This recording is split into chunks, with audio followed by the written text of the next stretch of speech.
Man, I just love that expression, you know what I mean? God, there is nothing like PK.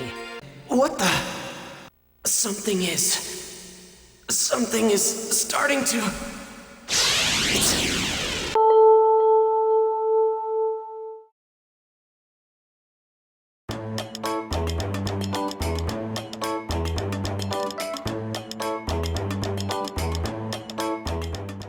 So the trio heads to a low-level dungeon, Delta, Peaceful, Leading, Freedom, and then Gaspard and Syllabus repeat most of the tutorial stuff. Yeah, this is more of why they were considered a nuisance.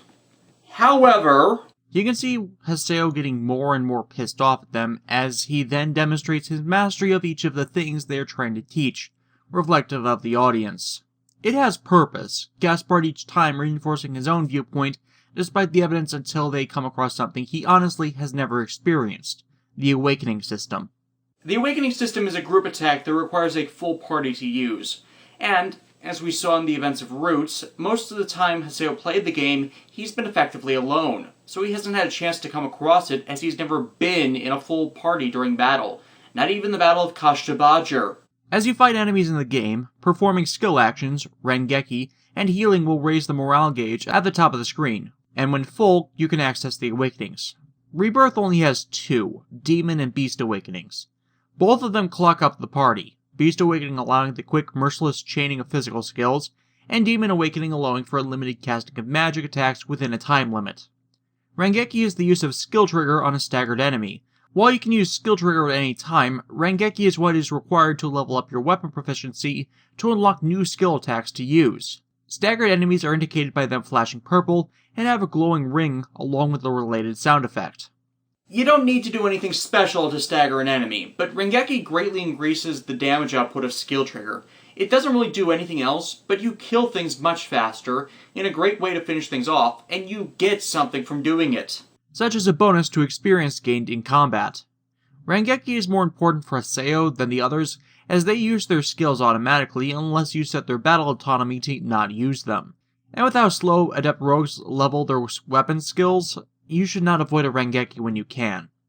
Speaking of the AI instructions, there's a dedicated one to setting a party member to being a healer.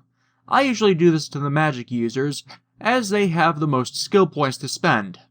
I try not to leave the party without a healer, as I usually play the non-story areas of the game 2 levels above me in Rebirth, 3 or 4 in Reminisce, and 5 for Redemption, so it means I need a Harvest Cleric around constantly. Throughout the various fields and dungeons, you'll see various buttons and switches they contain, these balls of adorableness. These are Chim-Chins, and they all hold Chim Spheres. R2's in-game story has much of the setting based around Steam technology, which all run off of Chim Spheres, and you need to collect them to unlock various things. They're easy to get, you just kick the Chims, but you end up using a lot of them.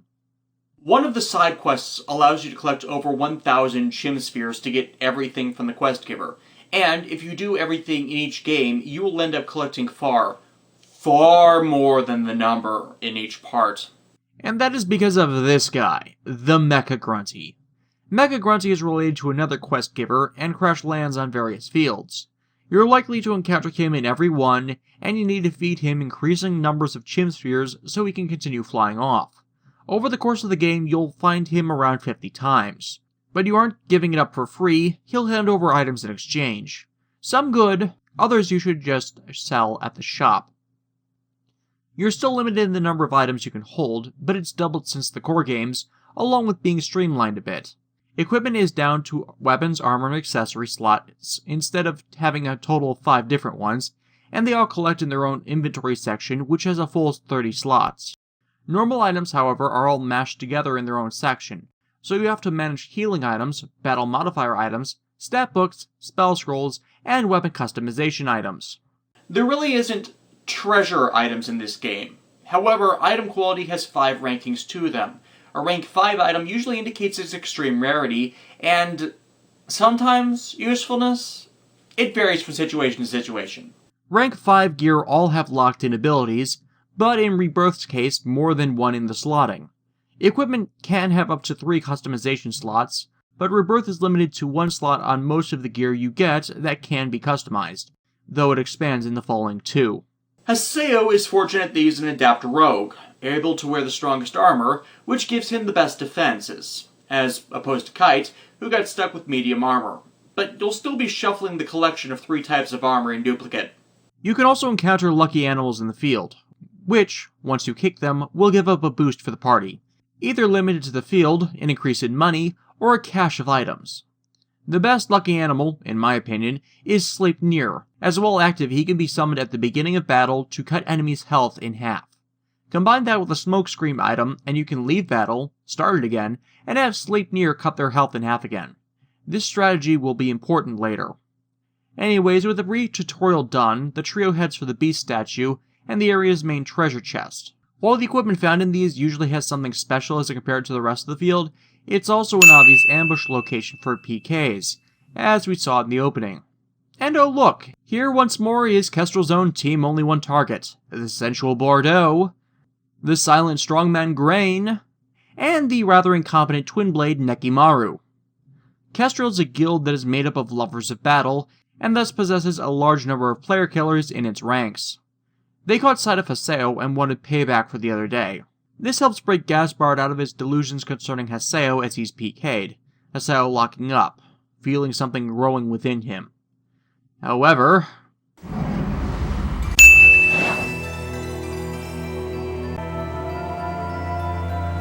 you guys look like you're having fun. You all remember Pink Stripper Pie, right? The hell did you come from? here's the thing. Pi set this up.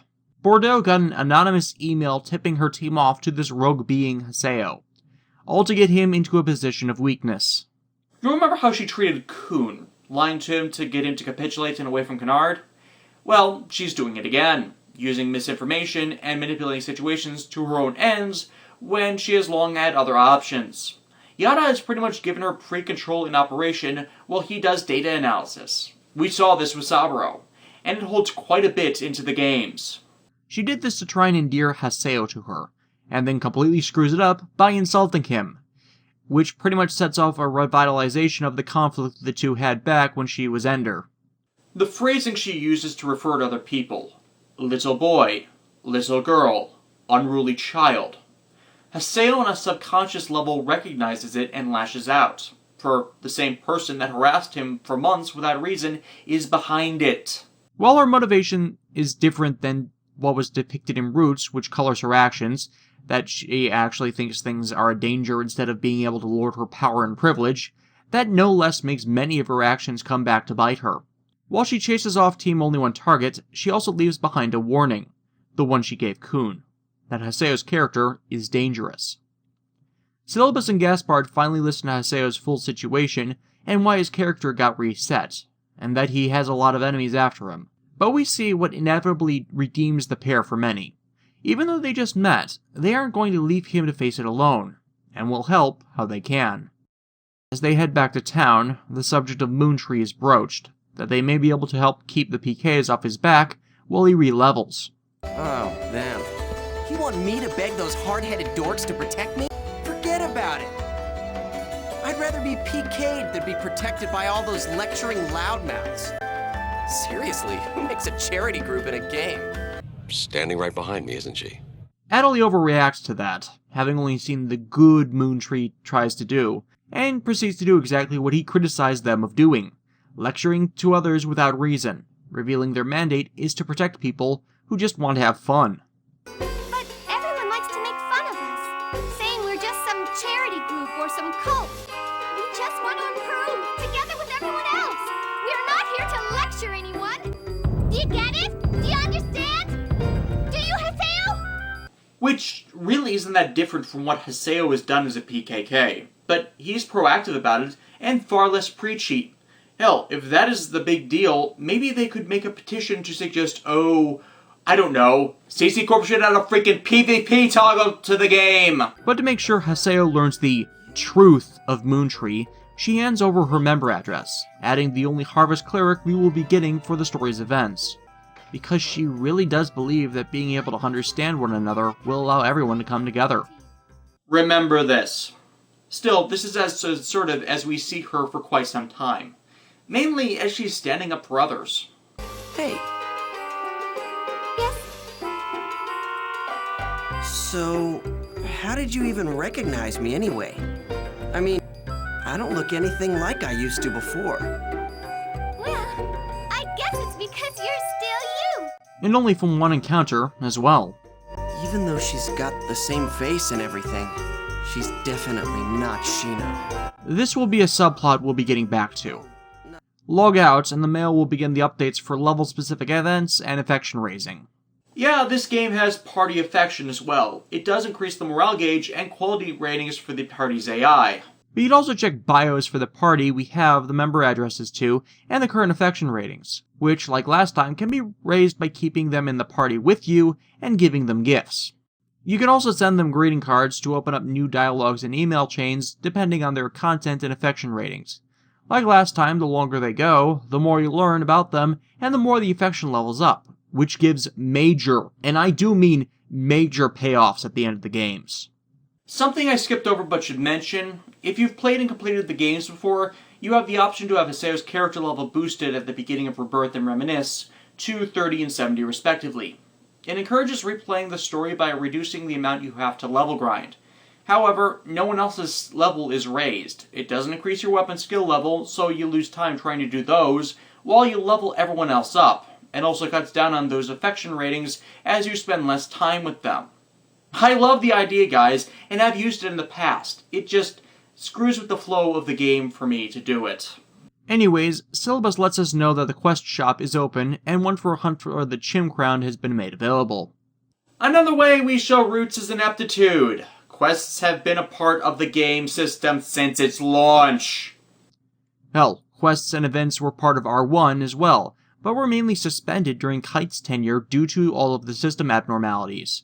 It was why so many people made their own, such as Nuke's entertainment party, Rachel's item trading, or all the rare loot hunts. The closest we had to side quests was the time trials, Goblin Tag, and Grunty raising and races, not counting doing all the secret area stuff. And remember how much of a hassle all of those were for rather few games?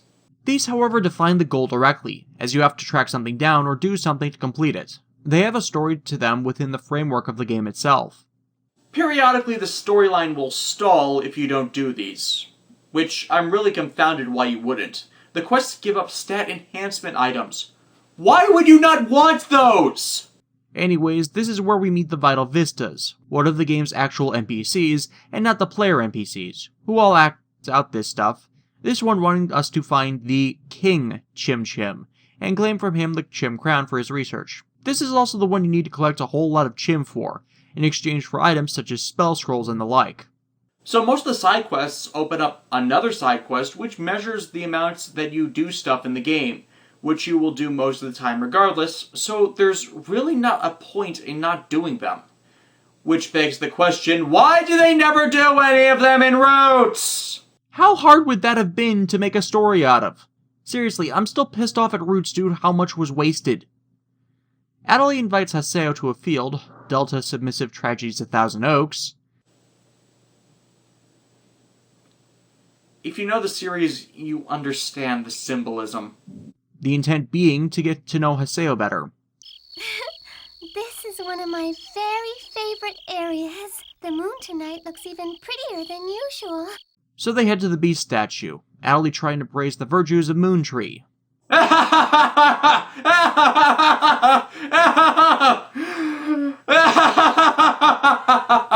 Haseo being appropriately annoyed.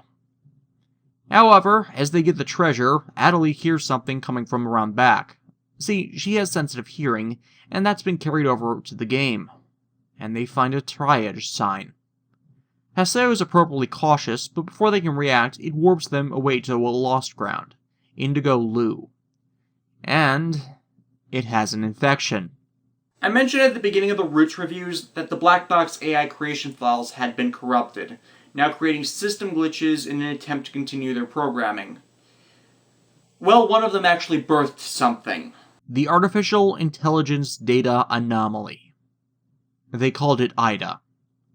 And a man is playing with it. Stop!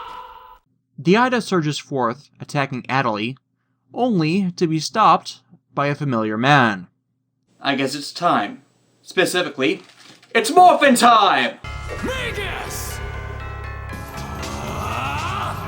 You'll remember Kun, right? Kasumi Tominari? The dangerous power Pi warned him of back in Roots was that of a phase of the Cursed Wave, Magus the Propagation. Only the Epitaph PCs that bear them can fight and delete Ida formations. Kun's the only confirmed user that can control his phase at this point, an awakened Epitaph user, the label they give them. And he's played by Johnny Elan Bolsh, which, in my opinion, is the best casting choice Bandai has ever made. I don't think there is any one actor that has gotten more of a career after Power Rangers than Bolsh has, mainly as a voice actor for a multitude of anime, the most notable being Code Geass, Bleach, Gurren Lagann, but most importantly in this case and in his career, Trigun. Mainly because Kun's character, while allowing Bolsh to channel all of these other roles as well, most parallels that of Vash. He's a laid-back gunslinger drifting from place to place, who bears a power that when abused can wreak total annihilation. And it's plant-based. And while he may never escape his legacy as a former Power Ranger, this is my favorite character he plays, bar none. Yeah, it's better than Vash to me. And while Kun's not the main character, he's a strong part of the ensemble with a defined personality. Kun saves them, Adley having passed out for reasons later explained, but Haseo wants answers, seeing this as too similar to what happened to Shino. You can use one too. Huh? The fact that you were able to see my avatar means that you and your character have the right attributes. Kun invites him over to be briefed on it, as they certainly need more of them. Which was what Pi was supposed to do. But then, she was too much of a bitch about it, and makes them come to her, then make it seem like she's doing them a favor. We get Kun's member address, then Adley worries about how her plans turned out bad, which makes Haseo react at how little she seems to care for her own safety. What's wrong, Haseo? Why are you acting so scary all of a sudden? If we hadn't been lucky, you'd have... Because she shares Shino's character model, he can't stop himself from seeing the same thing as almost having happened again. And would he have failed again? Lost another person in his arms? Had Kun not interceded? For that alone, Haseo decides to hear them out. They log out, Haseo getting the invitation to Raven. Raven is the front for CC Corp's investigation team concerning Ida and the Epitaphs, called GU. Yes, that is one of many purposes for that title, but not the true one. And we've met the other members, Yara and Pi. Yes, this was their entire purpose in Roots. Not that you would get that from that anime. The entire time they used Tan, they were grasping at straws. And after they captured Ovan, well, that resulted in their biggest mistake and their biggest lead. From there, they recruited Kun and monitored the situation, keeping an eye on Haseo due to the similar aberrancies, and Ovan was interested in him. And recent events have confirmed their suspicions were well-founded. Yatta in the game is voiced by the ever-awesome Stephen J. Blum. And as I addressed before, this is character consistency, as back in the original games he also voiced Wise Man, both of which were the player characters of Takumi Hino in the Dot Hack mythos. Essentially, it's a role reprisal. Yatta reveals to him the situation, about Ida, and the fact that more and more players are beginning to fall comatose as lost ones. While Shino was one of the earliest documented cases this time around, there have been others. And Haseo's prey has been present at quite a number of them. Yatta similarly refutes responsibility for the problems the system has been having and their inability to stop them in a logical manner. Oh, I am going to have fun with that later. Essentially, Yatta is a data analyst. Everything else is not his concern. That's why he has Pi, which, will be shown, did more harm than good. And Kun, and hopefully, Haseo. So the deal is struck. Haseo will stop Ida infections, and they'll use their resources, specifically the Serpent of Lore, which has total access to the system, to hunt down Tri-Edge. However, the string is, Haseo has to awaken his avatar, the doll that the Epitaph phases manifest as in the game. For once they unlock those, they can use the related abilities, Data Drain, and gain resistance to infection. It's the awakening part that Harold locked out when Haseo underwent his upgrade in the Forest of Pain. And Pi is outright against it. For reasons we'll get to in a bit, but from how this is framed, you initially think she's refusing simply on merits of his personality. There are 8 of these damn things, and you have only one person to date that can control their power. To ignore another user is not only stupid, but arrogantly presumptive. And worse, him awakening alone and without support is very, very dangerous. They know this. They have record of this. And if Pai had her way, he would have been alone when it happened, at worst causing Haseo to lose his sanity and rampage through the system, wrecking it further. Her decision-making sucks. Yada is naturally more competent and aware of the issues with the phases, having fought them after all, and overrules her. Kun's too busy to help Haseo with awakening the Avatar today, so we cut to the market district. Gaspard spends most of his time he's not in the party managing the Canard Guild shop. Actually, fun fact, Gaspard gouges prices on the wares for the place, but enough players consider his character model adorable, on top of his card game champion celebrity status, that no one really cares. Anyways, Gaspard needs some supplies to restock the inventory, Haseo agreeing to get the stuff from around Makanu. It's to once more help familiarize the player with all of the retail locations in the root town, before Syllabus requests Haseo manage the shop. More to get him to understand the viewpoint of normal players, as he's been anything but from day one, and be a bit more sociable. Well, welcome! To hilarious effect. This is Sakubo, a PC controlled by a pair of siblings, Saku and Bo, whose appearances changed minorly when they switch.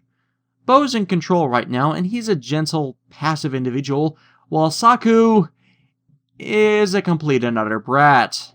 Bo's at Shop Acorn hunting for a rare accessory they have, but doesn't have enough GP for it as Saku spent most of it. After a sob story, and remembering that customer service is their high priority, and not wanting to hurt the Canard Guild's rep, Haseo gives him a discount, endearing Bo to him, which he plans to repay. And Natalie saw the whole thing, teasing him about how well he fell into the role of shopkeeper. And at insult to injury, Kun passes by with a pair of female players, apparently on a net date. Oh, do I wish Mai had not broken up with him. Maybe then he wouldn't spend so much of the lighthearted portions of the games pointlessly skirt-chasing.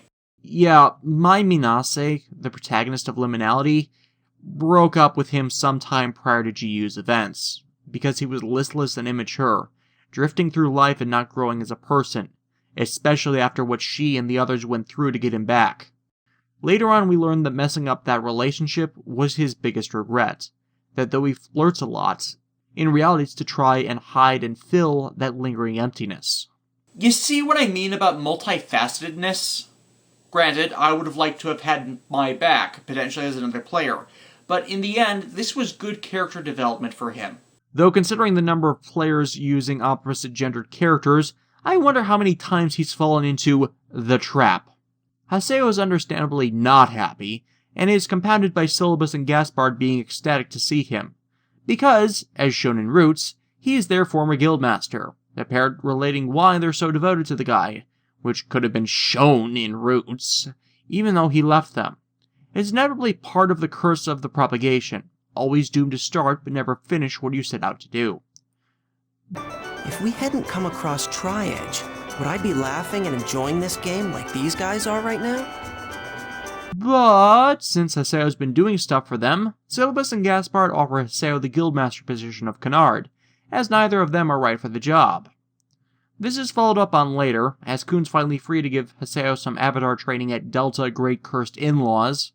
Ha! Along with Pai, who continues her condescending bitch arc.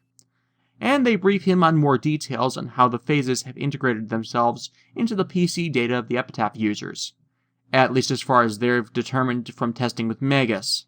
Despite their statements that battle will bring it out, however, no matter how he tries and the advice given, his face is not ready to awaken.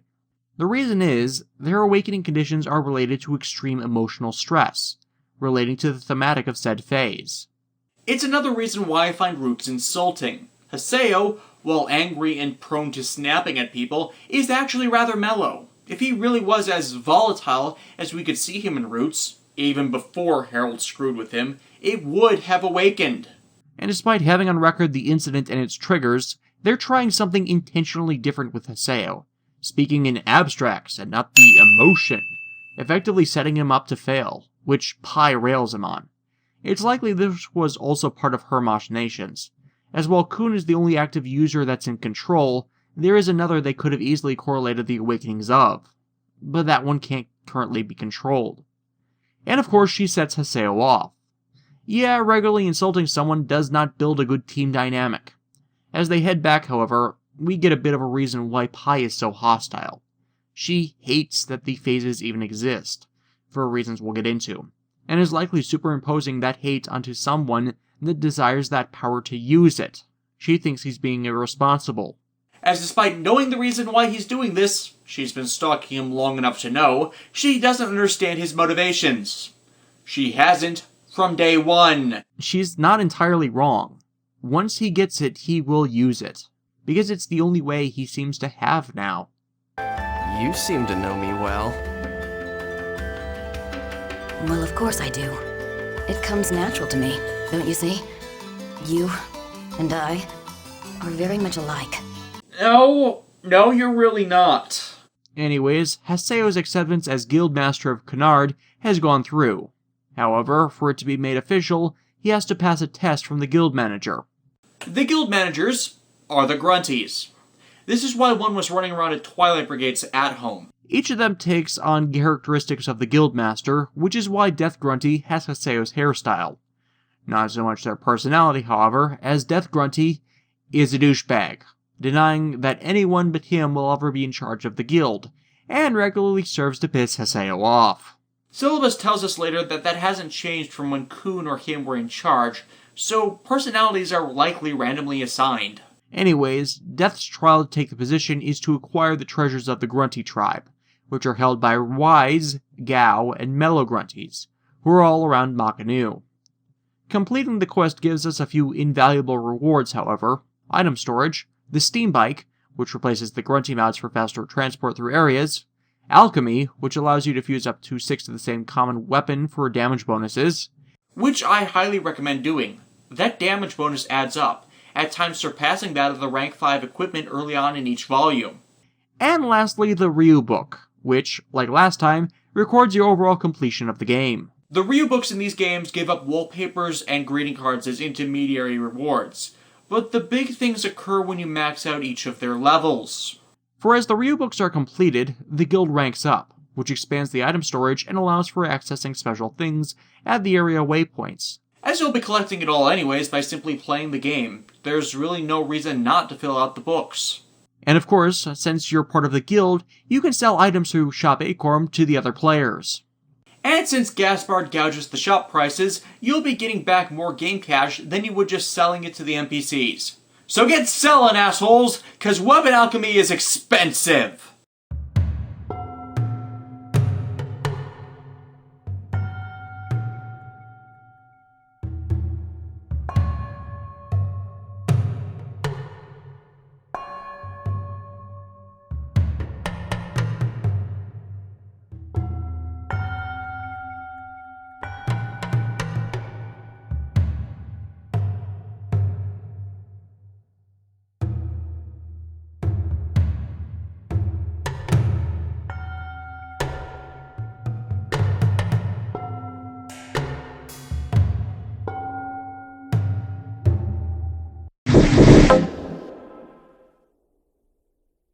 You all remember I'm stumbling over the word pink.